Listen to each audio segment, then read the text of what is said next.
El rastro de sangre llevaba directo al pozo de agua. Villa había visto suficientes animales heridos en sus 40 años de lucha para saber la diferencia entre sangre de venado y algo completamente distinto. Pero cuando siguió esas gotas coloradas hasta la esquina del jacal abandonado, lo que encontró hizo que su mano se detuviera sobre la empuñadura de su pistola. Un guerrero apache yacía encorvado contra la pared de adobe, una mano presionada con fuerza contra una herida abierta en su costado, la otra extendida débilmente hacia el balde de agua que colgaba apenas a 1,5 metros sobre su cabeza. La respiración del hombre era entrecortada, jadeante, y aunque sus ojos estaban nublados por el dolor, seguían cada movimiento de Villa con la alerta de quien espera que la muerte le llegue desde cualquier dirección. Era 1915, el tipo de año en que encontrarse con un apache en tu guarida significaba una sola cosa: problemas. El tipo de problemas que podían acabar con un hombre degollado mientras dormía, o quemado vivo en su propio refugio. Cualquier persona con 2 dedos de frente le diría lo mismo. Ponle una bala en la cabeza al indio y entiérralo tan profundo que nadie lo encuentre jamás. Villa levantó su Colt .45, el dedo sobre el gatillo. Lo seguro, lo esperado. Pero algo en esos ojos oscuros lo detuvo en seco. No era dolor lo que vio allí. Era la misma sed desesperada que él había sentido durante la sequía del año pasado, cuando pasó 3 días sin agua y pensó que iba a morir de sed. La misma necesidad humana que no conoce de color de piel, idioma ni de qué lado de la guerra hayas nacido. El apache intentó hablar, sus labios agrietados y sangrantes apenas se movían, pero solo un susurro salió. Agua. Villa bajó su pistola y agarró el balde. Sus hombres lo llamarían loco. Los federales dirían que había perdido la cabeza en el desierto. Tal vez tendrían razón.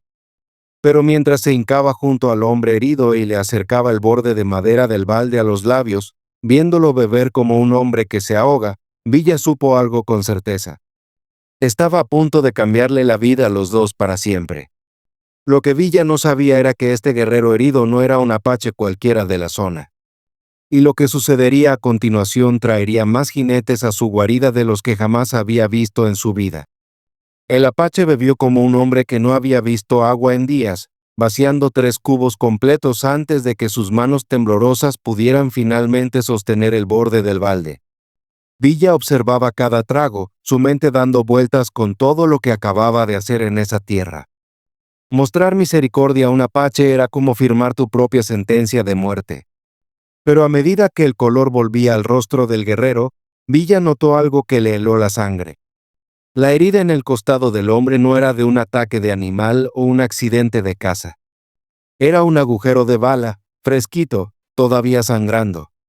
Y a juzgar por el ángulo y las marcas de pólvora alrededor de los bordes, alguien le había disparado a quemarropa, y lo había hecho bien. Lo que significaba que la persona que había hecho esto todavía estaba cerca, quizás incluso siguiendo el rastro de sangre que llevaba directo a la guarida de Villa. El apache pareció percibir su miedo. Con gran esfuerzo, levantó una mano y señaló hacia el horizonte.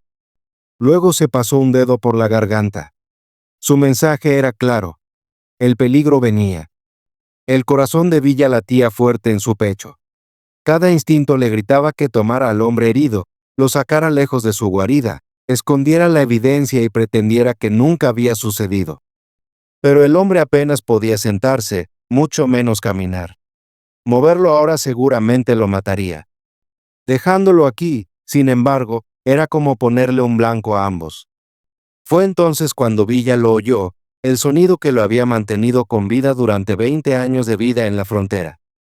El distante golpeteo de cascos. Varios caballos, galopando fuerte, viniendo directo hacia su guarida. El apache también lo oyó. Sus ojos se llenaron de algo que parecía verdadero miedo, y trató de pegarse contra la pared como si hacerlo más pequeño pudiera volverlo invisible. En ese momento, la sangre empezó a salir entre sus dedos, donde presionaba la herida. Villa agarró el balde vacío y echó agua sobre el rastro de sangre tan rápido como pudo, pero no había tiempo para limpiarlo todo. Los jinetes llegarían en minutos, o menos. Miró hacia abajo al guerrero herido, este extraño que había dado vuelta a su vida en una sola tarde. Un hombre que, con solo estar en su guarida, podía matarlos a los dos. Pero en esos ojos oscuros, Villa vio algo que nunca había visto en un apache antes: gratitud. Los cascos estaban más cerca ahora, lo suficiente para contarlos. 5, tal vez 6 caballos, galopando fuerte. No venían a hacer una visita amistosa. Villa tomó su decisión en esa fracción de segundo, sabiendo que podría ser la última decisión que tomaría. No podía cargar al hombre, pero sí esconderlo. El viejo sótano de raíces detrás del jacal, sí llegaban hasta allá antes que los jinetes. Pero cuando se agachó para ayudar al apache a levantarse, el guerrero le agarró la muñeca con una fuerza que lo sorprendió y negó despacio con la cabeza. Luego hizo algo que le puso la carne de gallina a Villa. Sonrió. No la sonrisa agradecida de un hombre al que están salvando, sino la sonrisa de quien sabía exactamente quién venía por esa loma. Los jinetes aparecieron sobre la cresta como una nube de tormenta, trayendo rayos con ellos. 6 jinetes, polvo levantándose detrás de ellos, rifles brillando bajo el sol de la tarde. Villa reconoció al jinete de adelante al instante. General Rodrigo Murguía. El hombre cuya reputación por la violencia lo precedía en cada pueblo desde aquí hasta Chihuahua. Murguía era el tipo de soldado que disparaba primero y hacía preguntas después, especialmente cuando se trataba de problemas con los indios. El tipo de hombre que coleccionaba trofeos de cuero cabelludo y lo llamaba justicia. El tipo de hombre que quemaría una guarida y mataría a todos dentro si sospechaba que estaban albergando fugitivos.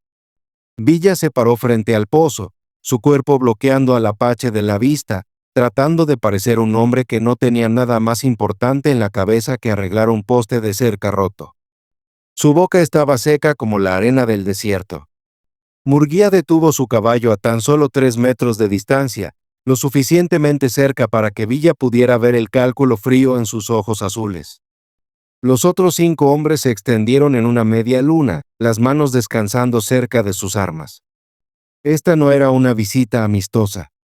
Buenas tardes, Villa, dijo Murguía, con esa voz arrastrada de hombre que sabía que tenía todas las cartas en la mano.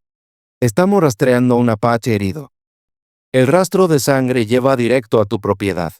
Villa sintió como el sudor comenzaba a formarse en su frente, a pesar del aire fresco de la tarde. No he visto ningún apache, jefe, dijo, su voz firme, pero su corazón latiendo con rapidez. He estado trabajando en la cerca del sur todo el día. Los ojos de Murguía escanearon la guarida, observando cada detalle. El hombre no se perdía ni un solo rincón. Eso era lo que lo hacía tan peligroso. Su mirada se detuvo en las manchas oscuras en la tierra cerca del pozo, y Villa sintió que su estómago se caía. Oh, sí, dijo Murguía, desmontando lentamente, deliberadamente. Eso que está ahí parece sangre, sangre fresca. Y a menos que hayas estado desmembrando ganado junto a tu agua potable, diría que alguien ha estado aquí recientemente. El apache permaneció inmóvil, pero Villa podía sentir la tensión irradiando de él como el calor de un fuego abierto. Un sonido equivocado, un movimiento en falso, y ambos serían hombres muertos. Murguía dio 3 pasos más cerca, su mano descansando ahora abiertamente sobre su pistola. ¿Sabes cuál es la pena por albergar fugitivos, Villa? La voz de Murguía era calmada, pero sus palabras colgaban en el aire como una sentencia de muerte. Es la misma pena que por traición. Una cuerda alrededor del cuello hasta que mueras. Las palabras golpearon a Villa como un martillo, cada una hincándose profundo. Podía sentir los músculos de su cuerpo tensándose, su mente acelerada. Estaba listo para pelear o huir, pero sabía que ninguna de las dos lo salvaría. Murguía estaba demasiado cerca ahora. Cualquier movimiento repentino expondría al apache, y en cuanto eso sucediera, las balas empezarían a volar. Entonces algo sucedió que Villa no había anticipado.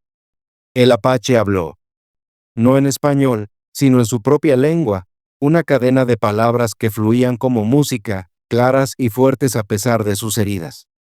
Las palabras detuvieron a Murguía en seco. Su rostro se despojó de color, y su mano lentamente se alejó de la pistola. Su boca se abrió y cerró como un pez que se ahoga. Cuando finalmente encontró su voz, Apenas fue más que un susurro. «Dios mío», dijo Murguía, su voz temblando. «¿Eres tú?» Los otros 5 jinetes desmontaron rápidamente, sus armas olvidadas, las caras mostrando una mezcla de miedo y algo que rozaba el terror. Pero no el miedo de los hombres enfrentándose a un enemigo. El miedo de los hombres que se dan cuenta de que acaban de cometer un error terrible. Murguía giró lentamente para enfrentar a Villa, su rostro ahora pálido como la nieve. «¿Tienes idea de a quién has estado ayudando?», preguntó, su voz rasposa, apenas audible. Villa miró a Murguía en silencio, su mente acelerada. En 20 años de vida en la frontera, nunca había visto al despiadado general mostrar miedo por nada, ni bandidos, ni animales salvajes, ni siquiera las partidas de guerra apache que habían quemado 3 pueblos hasta los cimientos el verano pasado. Pero ahora, Murguía parecía un hombre que acababa de ver un fantasma. El apache habló de nuevo, esta vez en un claro español, su voz cargada con autoridad. «Dile quién soy, jefe. Dile por qué corriste tanto para encontrarme». Murguía tragó con dificultad, su garganta trabajando mientras intentaba hablar. Cuando finalmente lo hizo, su voz se quebró como la de un niño. «Este es Jerónimo Naiche, hijo del jefe Tabo de los Apaches del Norte», dijo Murguía, sus palabras pesadas de temor. «Él fue quien negoció el tratado de paz con el fuerte Richardson la primavera pasada». Villa sintió que el suelo se movía bajo sus pies. El tratado de paz, el mismo tratado que había puesto fin a 3 brutales años de guerra entre los colonos y los apaches. El mismo tratado que había salvado incontables vidas de ambos lados, haciendo seguro que las familias se asentaran en este territorio sin miedo a los ataques nocturnos.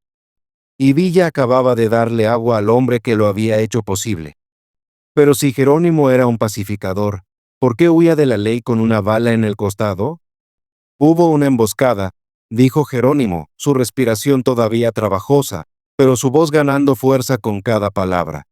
«Hace 3 días, una reunión con el coronel Morrison para extender el tratado e incluir los territorios del sur, pero Morrison tenía otros planes».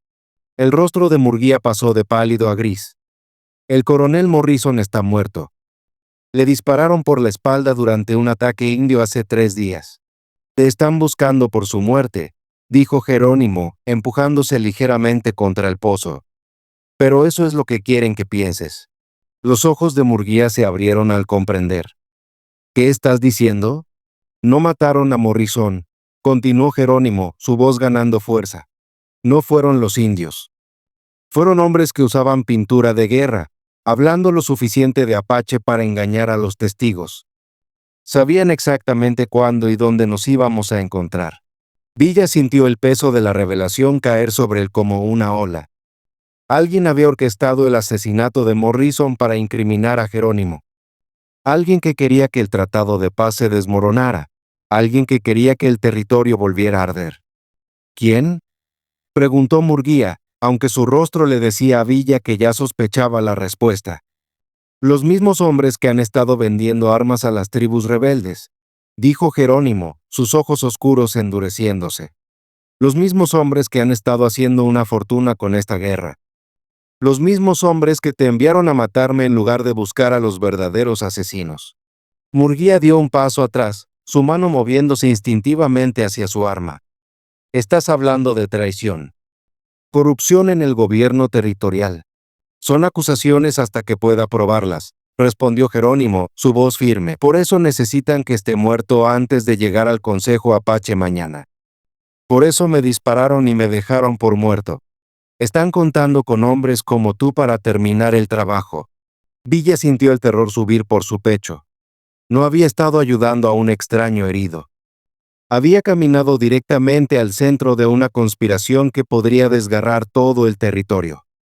Pero lo que más lo heló fue darse cuenta de que si Jerónimo decía la verdad, Murguía no había venido a arrestar a un fugitivo. Había venido a cometer un asesinato.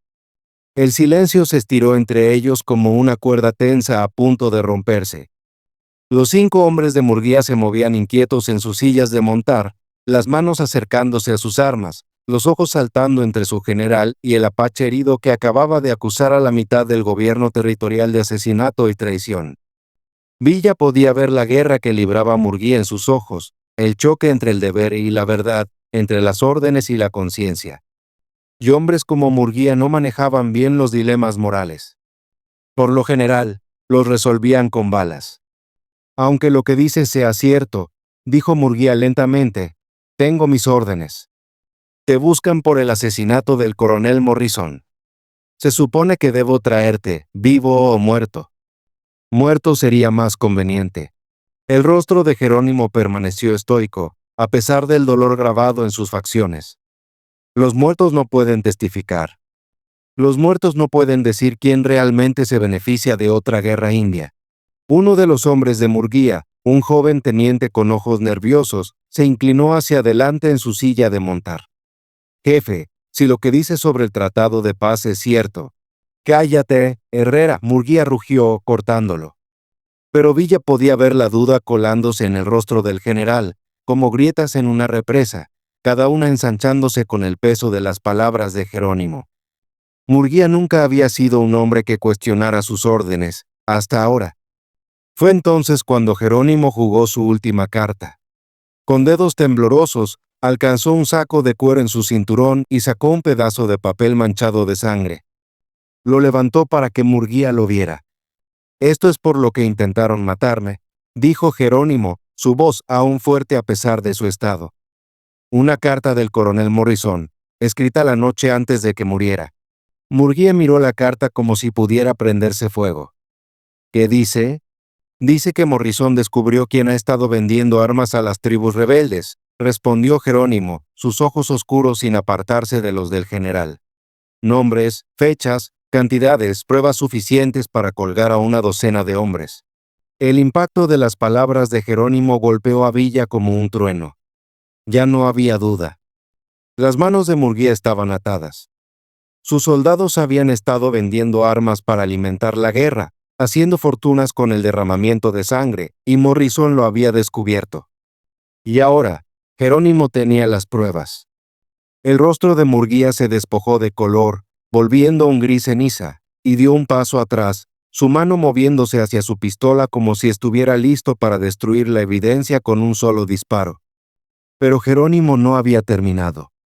No solo eso, continuó Jerónimo, su voz haciéndose más firme. Hay pruebas de que alguien en el gobierno territorial ha estado aceptando sobornos para mirar para otro lado. El rostro de Murguía se retorció de incredulidad. Sus soldados empezaron a mirarse nerviosos entre sí, el aire denso de incertidumbre. Estás hablando de traición, dijo Murguía, su voz baja y rasposa. Esos son palabras serias. Todo es cierto, respondió Jerónimo. Y por eso necesitan que esté muerto antes de llegar al consejo mañana. Quieren asegurarse de que nunca tenga la oportunidad de hablar. El teniente Herrera se inclinó hacia adelante otra vez, su rostro pálido de la realización. ¿Qué pasa con los rifles que desaparecieron hace 3 meses? Preguntó. Esos que nos dijeron que los robaron los indios. El rostro de Murguía se oscureció. ¿Qué pasa con ellos? Vi esos mismos rifles 2 semanas después, en manos de colonos que iban al sur, dijo Herrera, su voz temblorosa, pero determinada. Eso me hizo preguntarme, ¿quién realmente está robando a quién? La confesión rompió algo en el grupo. De repente, otros tenientes empezaron a asentir, intercambiando miradas, recordando cosas que no habían tenido sentido antes. Villa lo veía ahora, Jerónimo no había levantado la voz ni disparado un solo tiro. Había vuelto a los propios hombres de Murguía contra él, solo con la verdad. Pero Murguía no era el tipo de hombre que se echaba atrás sin pelear. Cuando un hombre peligroso está acorralado, hace cosas peligrosas. Su mano se apretó alrededor de su pistola, sus nudillos volviéndose blancos. Un animal acorralado es el más peligroso. Los ojos de Murguía saltaron entre el apache y sus hombres, su mente corriendo, calculando. Villa vio el momento en que el general comprendió la verdad, y decidió ignorarla. Todos son unos tontos, gruñó Murguía, su máscara de civilidad finalmente deslizándose. ¿De verdad creen que la palabra de este apache vale más que la mía? ¿De verdad creen que alguien va a creer el testimonio de un indio muerto y un puñado de traidores? Los tenientes se pusieron rígidos. Sabían que Murguía estaba perdiendo el control, pero ninguno de ellos estaba dispuesto a desafiarlo aún. Jerónimo luchó por levantarse, usando el pozo para sostenerse. Su mano apretaba la herida en su costado, la sangre saliendo entre sus dedos, pero su voz permaneció fuerte. La verdad no le importa quién la diga, Jeff. Simplemente es. La mano de Murguía se detuvo sobre su pistola. Mataste a un oficial del ejército de los Estados Unidos, y voy a cobrar la recompensa por tu cabeza. Pero antes de que pudiera sacar su arma, el teniente Herrera se adelantó, poniéndose firmemente en la línea de fuego. Ponla abajo, jefe, dijo Herrera, su voz clara y firme. He estado pensando en algo. El rostro de Murguía se oscureció con furia. ¿De qué hablas, Herrera? ¿Recuerdas ese cargamento de rifles que desapareció? Presionó Herrera. El que nos dijeron que lo robaron los indios. Bueno, vi esos mismos rifles 2 semanas después, en manos de colonos que iban al sur. Eso me hizo preguntarme, ¿quién realmente está robando a quién? La revelación golpeó a Murguía como un golpe en el estómago. Su mano tembló mientras miraba a Herrera, pero antes de que pudiera responder, otro teniente intervino. Yo también los vi, dijo, su voz llena de incomodidad. Y estoy empezando a pensar que tal vez nos han vendido. La realización se extendió como un incendio forestal. Los hombres de Murguía comenzaban a dudar de él, su lealtad se estaba desmoronando con cada palabra. Pero Murguía no era el tipo de hombre que admitía la derrota sin pelear. En un movimiento tan rápido como un rayo, sacó su pistola y la apuntó directamente al pecho de Jerónimo. Pero antes de que el disparo pudiera sonar, Herrera se lanzó entre ellos, su propia arma levantada para proteger al apache. Baila, jefe, ordenó Herrera, su voz firme. Por un momento, todo se detuvo. Villa pudo ver la vacilación en los ojos de Murguía, estaba acorralado. Su pistola seguía apuntando a Jerónimo, pero la verdad lo estaba rodeando. Los hombres que antes lo seguían ciegamente ahora estaban divididos, su lealtad desgarrada entre el bien y el mal. La tensión en el aire era lo suficientemente densa como para cortarla con un cuchillo. Villa había visto esto antes, un enfrentamiento entre hombres que pensaban que no tenían salida. Pero, por más que Murguía quisiera terminar esto con violencia, sabía que ya no tenía opciones. El tiroteo que podría haber estallado no lo hizo, al menos no aún. Pero el mundo estaba cambiando, y pronto, la guerra se vería muy diferente. El enfrentamiento colgaba en el aire como una nube de tormenta, chisporroteando con tensión. Los cascos de los hombres de Murguía se movían inquietos en la tierra, sus pistolas apuntadas, pero sus rostros llenos de incertidumbre. Nadie hizo un movimiento. Cada hombre parecía congelado en su lugar, atrapado entre la gravedad de la verdad y el peso de sus órdenes. Por un momento, la pistola de Murguía seguía apuntando a Jerónimo, pero su mano temblaba. Estaba desesperado, atrapado en una telaraña de sus propias mentiras. El apache ya no era solo un fugitivo. Era la clave para deshacer todo lo que Murguía y sus compinches habían estado ocultando. Pero mientras el silencio se estiraba, Jerónimo hizo un movimiento. Con un rápido movimiento de su muñeca, alcanzó el saco en su cinturón, sus dedos aún temblando por el dolor en su costado. Sacó un segundo pedazo de papel, uno diferente, viejo y desgastado, manchado de sangre. Esta vez no era una carta de Morrison. Era otra cosa, algo aún más incriminatorio. Esto es por lo que quieren matarme, dijo Jerónimo, levantando el papel. Su voz seguía siendo firme, pero el peso de sus palabras colgaba pesadamente en el aire. Esta es una lista de nombres. Hombres que se han estado beneficiando de esta guerra, vendiendo armas a los rebeldes y jugando a ambos lados. Y tengo las pruebas. ¿Quieren saber por qué me están incriminando por el asesinato de Morrison? Porque sé quiénes son. El rostro de Murguía se retorció de shock, su mente corriendo mientras intentaba procesar la nueva información. El papel, los nombres, las acusaciones, todo era demasiado. Su mundo, ya al borde del colapso, ahora tambaleaba al borde de la ruina. «Estás mintiendo», escupió Murguía, aunque su voz carecía de convicción. «Estás tratando de manipularnos». Pero incluso mientras hablaba, sus hombres comenzaron a moverse. Sus caras, que antes estaban llenas de lealtad, ahora estaban nubladas por la duda. Los ojos de Herrera se agrandaron al mirar el papel, y los otros tenientes intercambiaron miradas nerviosas. Uno por uno, los hombres empezaron a cuestionar la verdad de sus órdenes. Algunos se movieron incómodos en sus sillas de montar. Otros bajaron sus armas, su resolución desmoronándose como polvo al viento.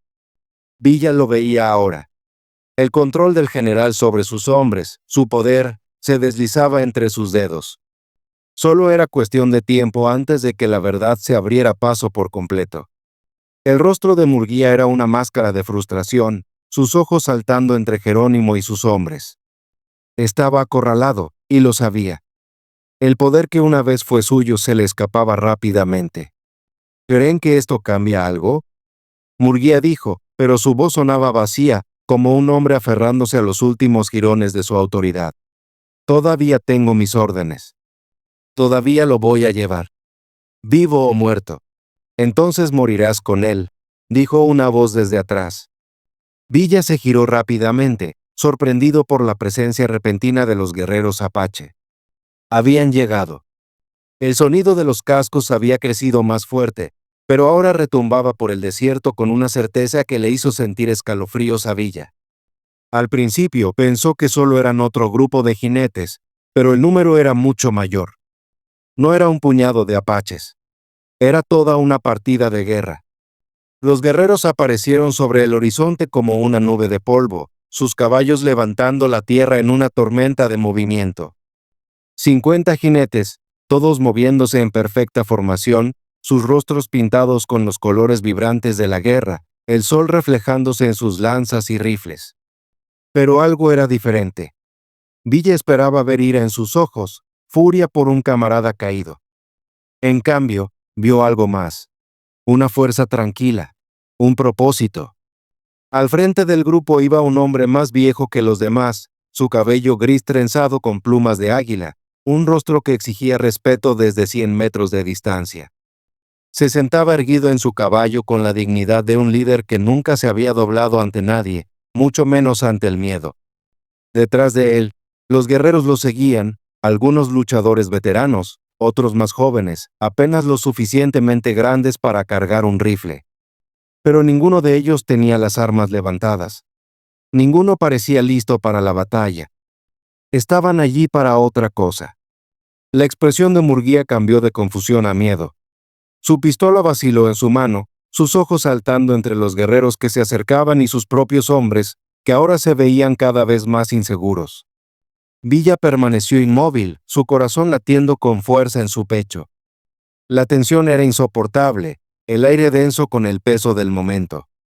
Y entonces, sin decir una palabra, el viejo jefe apache desmontó de su caballo y caminó lentamente hacia el pozo, sus ojos nunca apartándose de Jerónimo.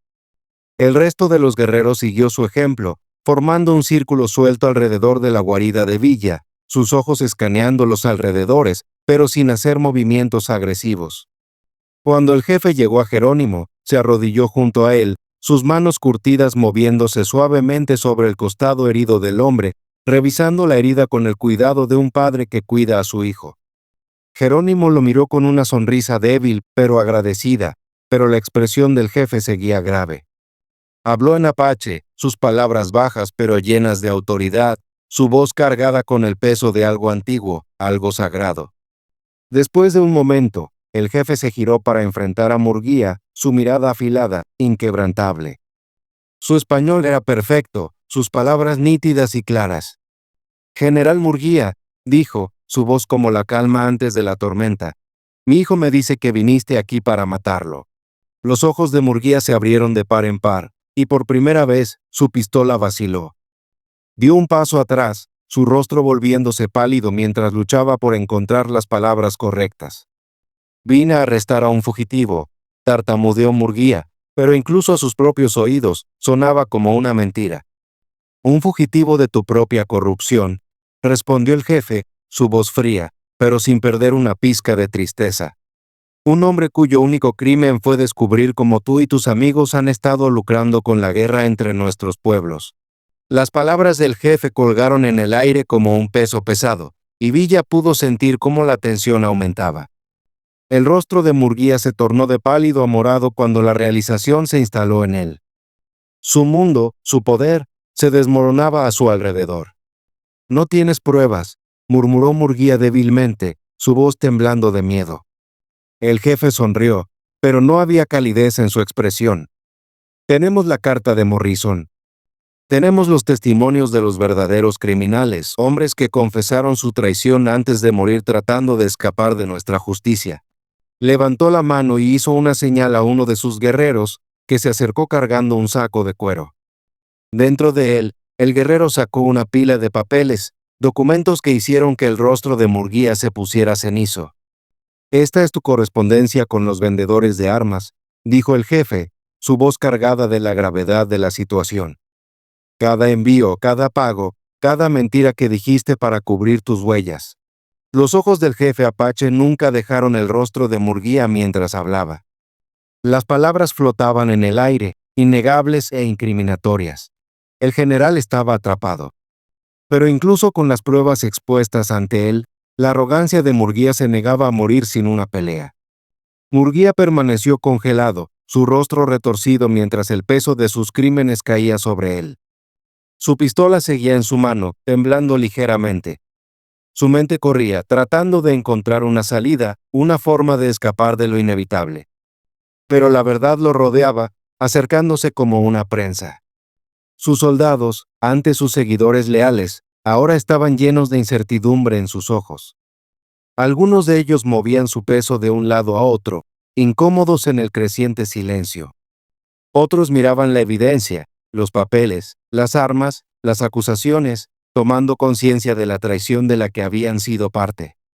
La mirada del jefe nunca se apartó de Murguía, su presencia tan imponente como siempre. Sus palabras cortaron el aire tenso como una cuchillada.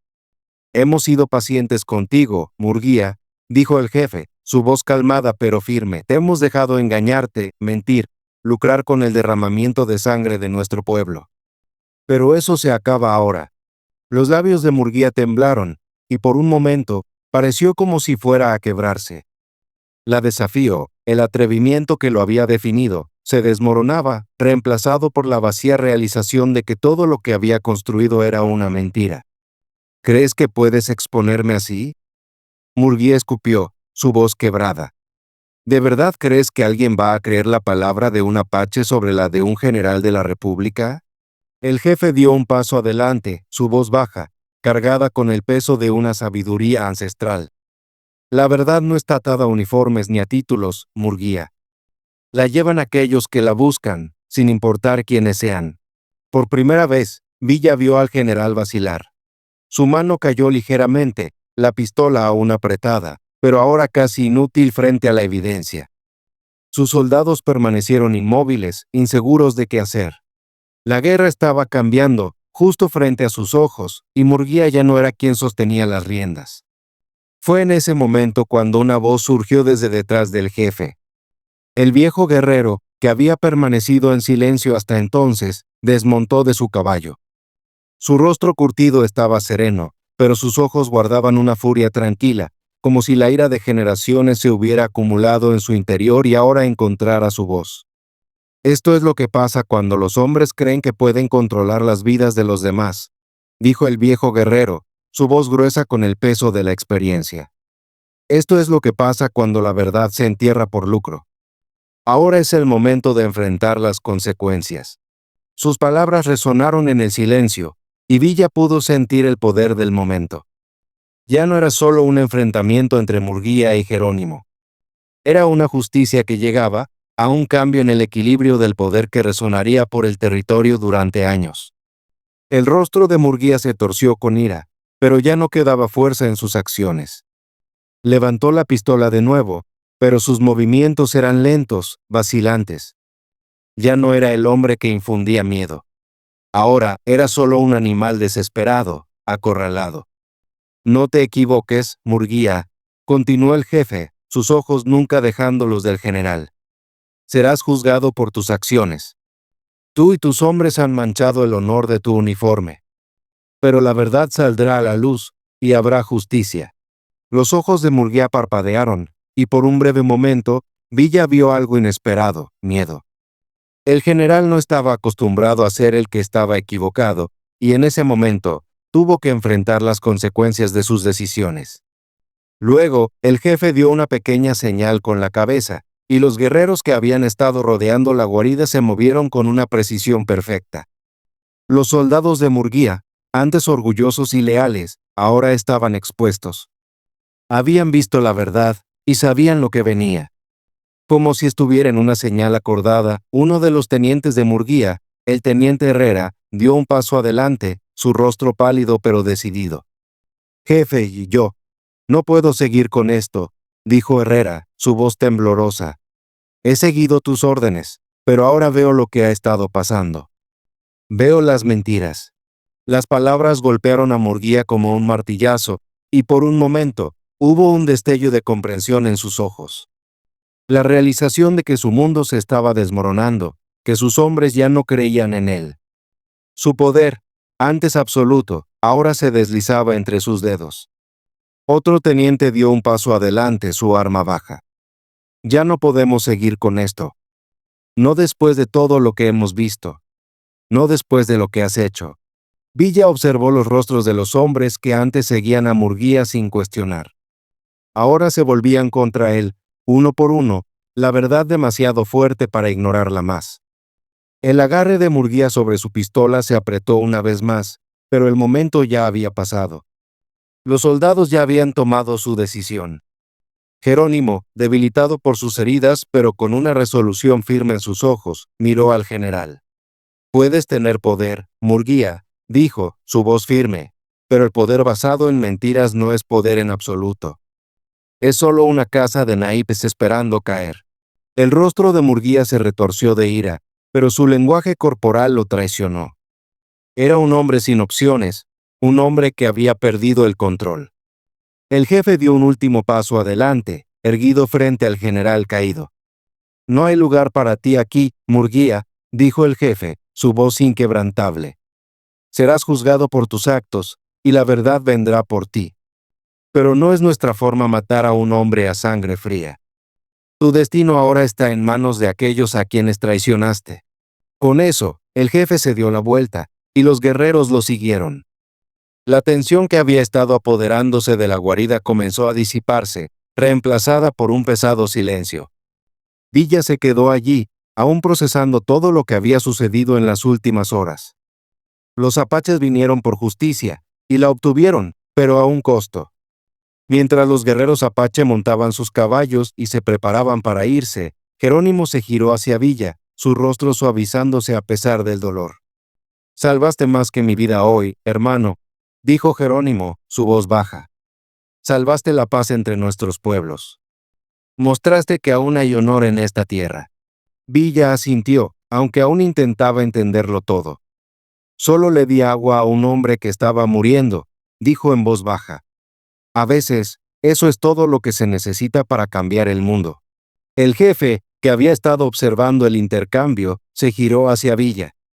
Su voz era profunda, llena de significado. «Ahora eres uno de nosotros», dijo, sus ojos encontrándose con los de Villa con una sabiduría que hablaba de generaciones. «La forma en que actuaste hoy, mostrar misericordia cuando otros habrían matado, es la marca de un verdadero guerrero». Mientras el sol se ponía sobre el horizonte, tiñendo el desierto de tonos dorados y carmesíes, los apaches cabalgaron hacia la distancia, dejando atrás un mundo que había cambiado para siempre. Villa permaneció allí, sintiendo el peso del momento. En el silencio, mientras los últimos guerreros desaparecían por la cima de la colina, se dio cuenta de que esto era el comienzo de algo nuevo, una alianza forjada en misericordia, en honor y en la verdad.